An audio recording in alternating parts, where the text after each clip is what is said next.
Mas eu acho que é isso, acho que eles não têm projeto para o país, eles têm projeto para si próprios. Para eles, com certeza. Eu estava vendo um documentário hoje sobre como é que a Alemanha fez a desnazificação, né? E não é um troço fácil. Por quê? Porque boa parte das pessoas que estavam envolvidas, né, da população comum, eles sabiam do que estava acontecendo.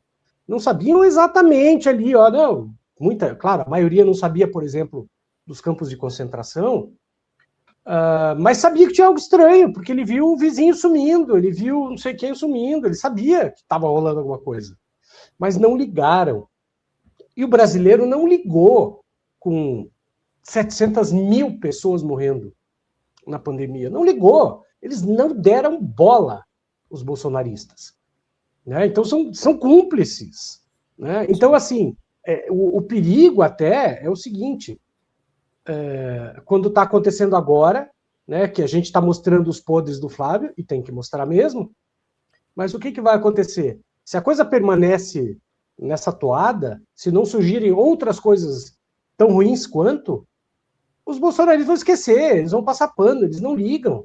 Porque 3 meses para o bolsonarista é uma eternidade, é a idade do planeta, 3 meses para ele. É como se tivesse acontecido o desvio dos 61 milhões em outra encarnação. Então, a gente vai ter que, a esquerda e a própria sociedade organizada vai ter que ir mostrando e batendo nessa tecla todos os dias dos crimes reiterados da família Bolsonaro, né, da venda do Brasil e tudo mais, e não deixando morrer isso, porque as pessoas esquecem. Ninguém fala dos crimes da pandemia, ninguém fala. E para piorar, você tem uma PGR que... Porra, vamos colocar o seguinte, o Jair Bolsonaro tirou a máscara de uma criança no auge da pandemia, no meio de uma manifestação. A criança estava no colo dele, ele foi lá e tirou. Tem vídeo disso, eu mostro uma semana assim e outra também. Tinha que lembrar para o senhor PGR que isto não prescreveu. Aliás, nem precisaria ser o PGR. Qualquer indivíduo do Ministério Público atualmente poderia processá-lo, mas considerando a jurisprudência do STF e tal, o foro privilegiado que estava na época, esse crime não prescreveu. E eles não fazem nada, porque eles também não ligam. Quer dizer, o nosso establishment também está pouco se lixando se morrer 1 milhão de pessoas. Então é difícil a gente colocar um país desse nos trilhos, né? Porque metade da população não liga, o poder constituído não se importa, quem deveria exercer o poder da fiscalização e do processo, que é o Ministério Público, tá nem aí. Quando cai na mão de determinado juiz ou ministro, o cara vai ver se vai julgar, se vai condenar, se vale a pena para ele e tal. É muito difícil isso, né? Sim. Cara, e Evelyn, que também queria ouvir teu comentário. Eu insisto um pouco nisso. Eu entendi, eles têm o projeto, obviamente, é um projeto de destruição, mas eu estava até conversando com o Bem-vindo Siqueira esses dias. O Bem-vindo foi combatente contra a ditadura militar e morreu muita gente naquela época, teve as torturas. Mas se você parar para pensar, tipo, do ponto de vista do número mesmo, o Bolsonaro, só por essa omissão, ele matou mais gente na pandemia. Mais gente do que uma ditadura de 21 anos. Claro, não tenha nem dúvida.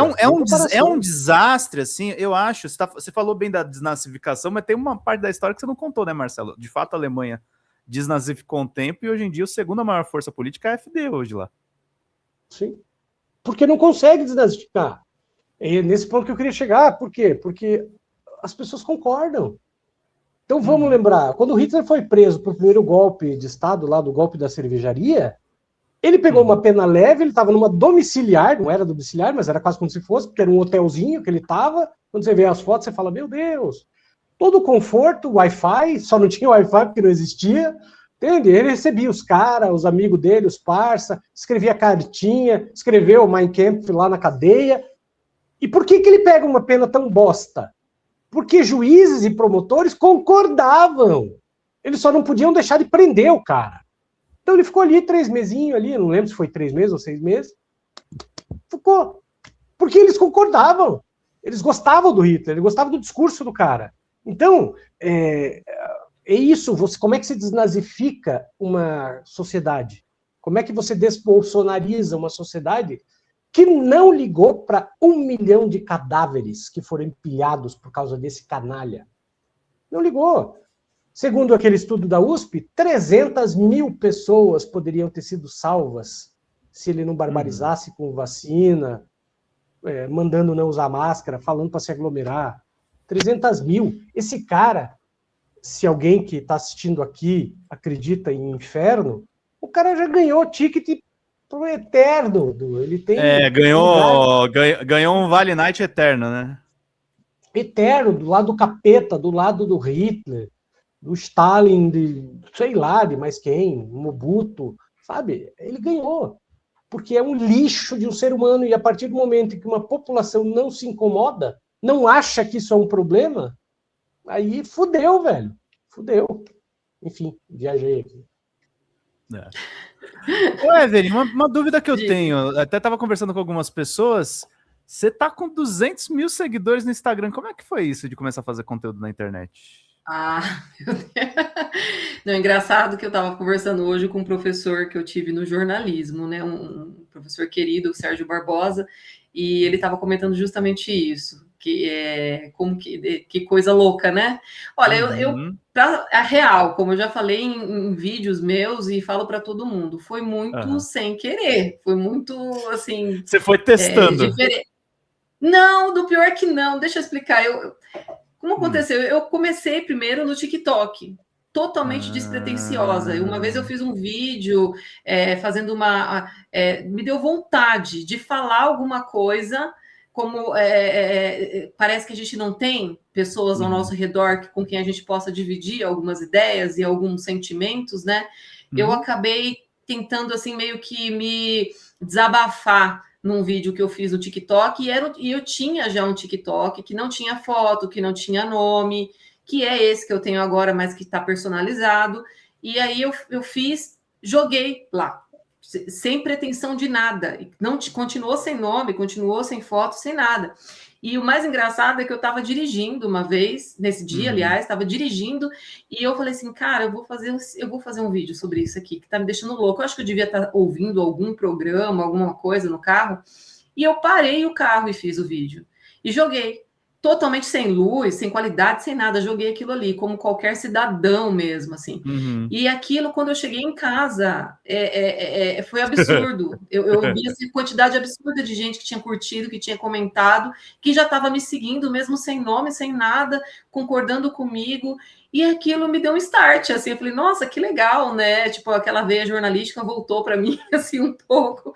E eu falei, eu vou continuar, então, ver que dá isso aqui, que se as pessoas gostam mesmo ou não, e fui indo, as pessoas foram gostando. E aí, um dia, eu até criei tinha criado um perfil no Instagram, na mesma época, depois de um tempo, e no YouTube, né? Só que aí menos pretensão ainda eu tinha, em qualquer uma dessas duas redes. Tanto que eu coloquei no Instagram achando que ia gerar o mesmo furor que aconteceu no TikTok, e não aconteceu.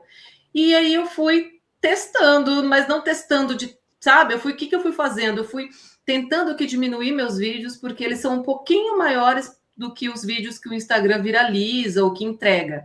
Então, o Instagram, ele entrega até 3 minutos, né? E no TikTok não precisa ter esse limite, e nem no YouTube. Então, eu tinha que ficar editando. Até hoje, alguns eu faço isso. E teve um rapaz também, um rapaz que eu conheci no Instagram, que gostava muito dos meus vídeos, o Dudu, e ele falava, não, vamos continuar. Ele tinha muitos seguidores, né? Ele tinha, acho que 30 mil seguidores na época, hoje ele deve estar com 50, mais ou menos.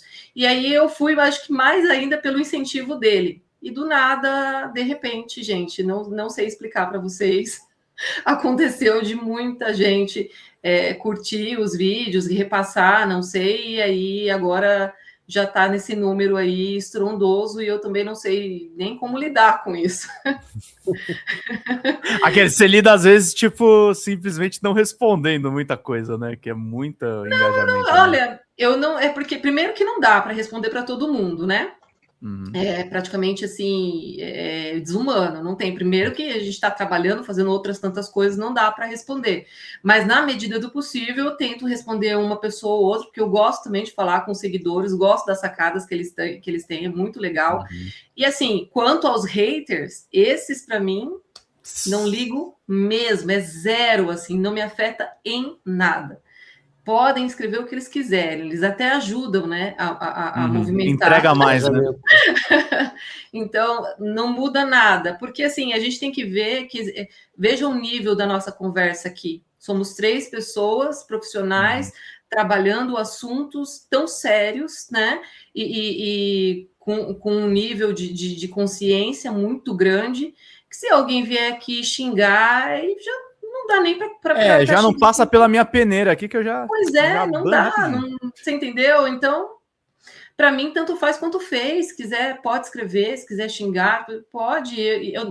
Resposta não vai ter, vai passar batido. Então, para mim, não tem importância nenhuma, sabe? Então, assim, eu achava que no passado, quando eu nem imaginava em fazer vídeos, eu achava que eu fosse me importar, mas realmente eu mesma me descobri uma pessoa muito mais superior do que eu imaginava, assim, porque não me dá vontade nenhuma de responder essas pessoas, zero. Deixa eu fazer uma pergunta para vocês dois.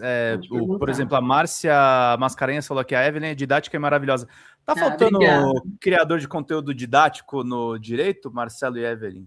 Quero ouvir vocês dois. Como é que é? Desculpa, pergunta. Criadores de conteúdo mais didáticos dentro do direito. Se eu conheço? Não, se falta. No direito. Falta muito, falta. Eu não sei o Marcelo, mas uma das coisas que eu sinto muito, eu sempre senti, desde a Lava Jato, principalmente na Lava Jato, quando aconteceu tudo que aconteceu, eu ficava desesperada, porque a imprensa falava as coisas e não explicava, e quando explicava tudo errado. Exato. As pessoas era totalmente com viés deles, né? Com viés de tentar criminalizar uma coisa que não era criminalizável, de manchar a imagem de alguém só pelo prazer de manchar porque era de esquerda ou mesmo de direita, não importasse, né? Naquele momento eu vi assim uma baderna, uma bagunça acontecendo, e eu não via assim, e até os advogados que queriam dizer alguma coisa, eu via que eles não conseguiam, e acho que eles até desistiam, e também eu acho que eles não tinham nem espaço, né? Eles só chamavam mesmo os juristas para conversar, os especialistas com os quais eles concordam. Então, não, né?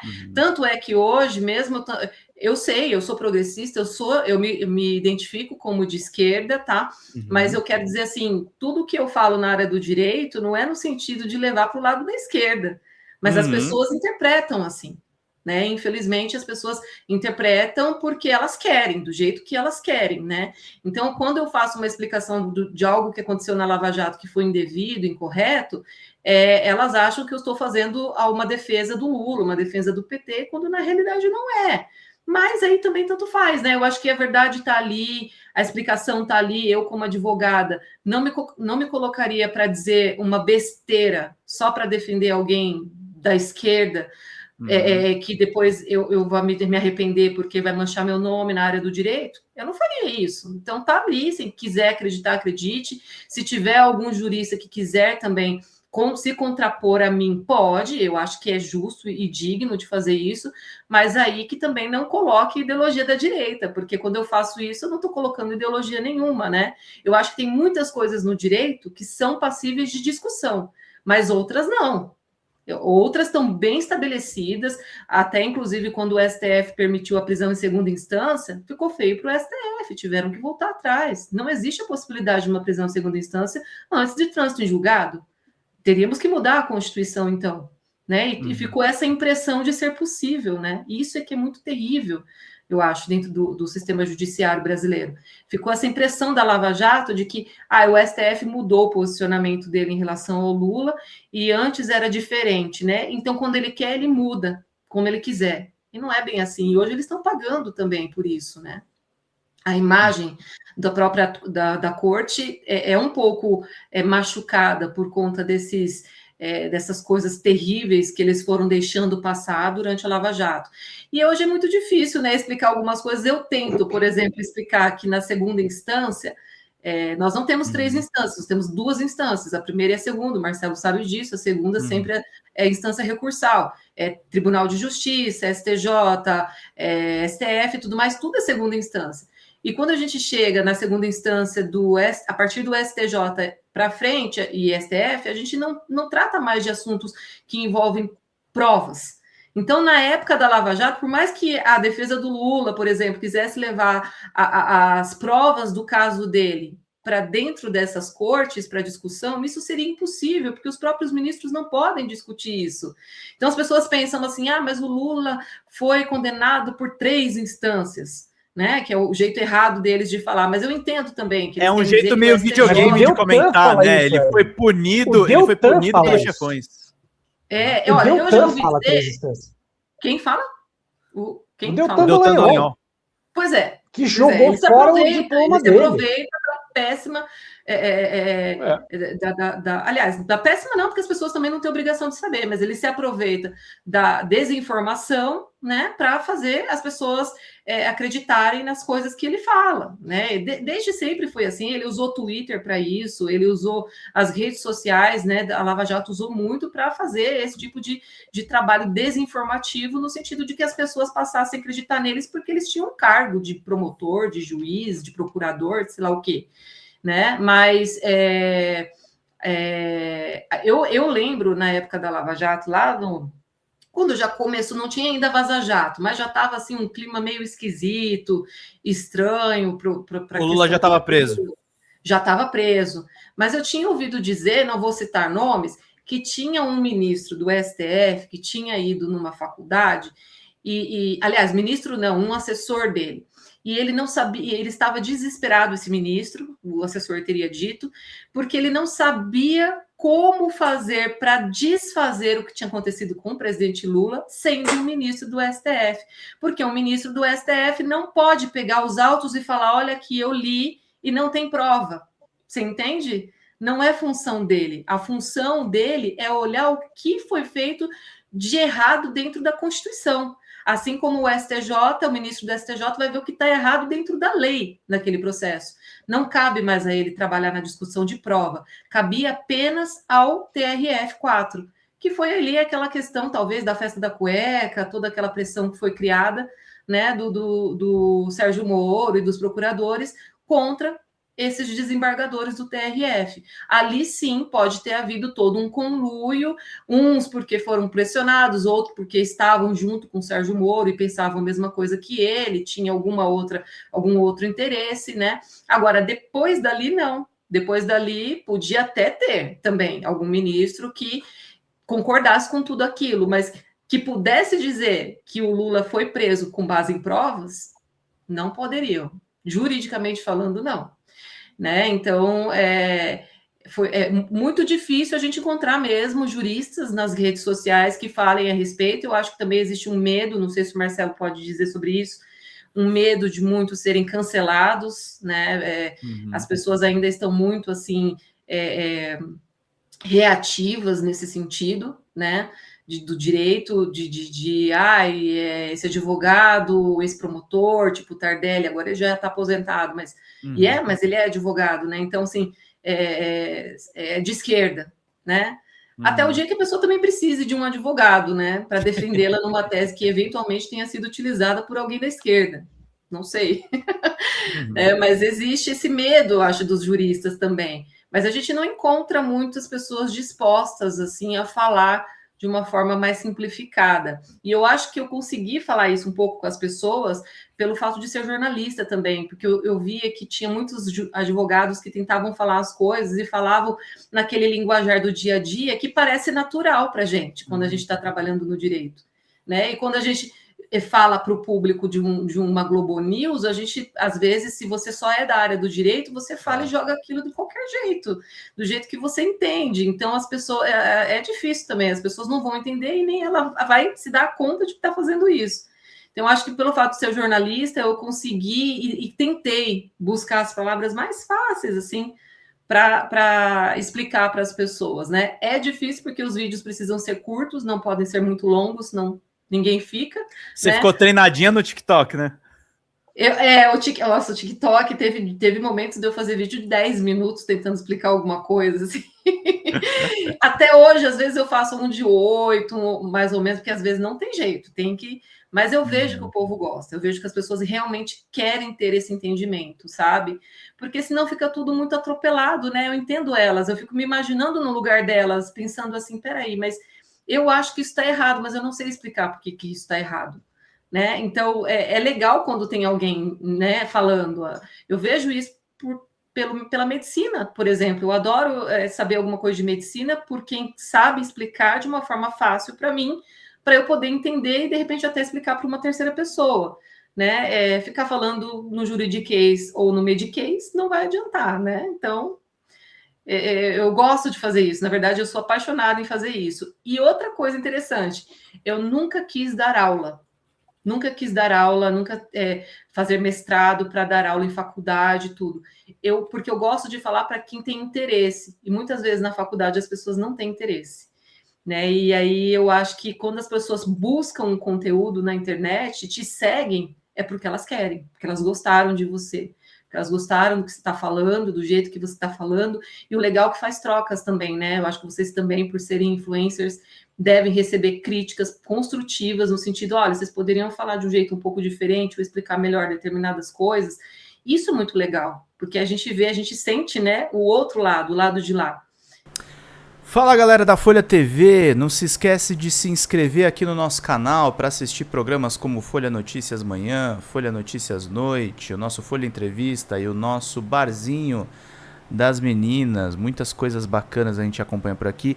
E a gente precisa muito, muito do apoio de vocês para nosso trabalho jornalístico, investigativo, de curadoria de conteúdo, com vocês ajudando no nosso Pix, folhademocrata@gmail.com, ou mandando superchats, valeu demais, e os recursos financeiros, tornando-se membro do nosso canal, no nosso curso de jornalismo básico, para você ficar muito bem informado a respeito de tudo.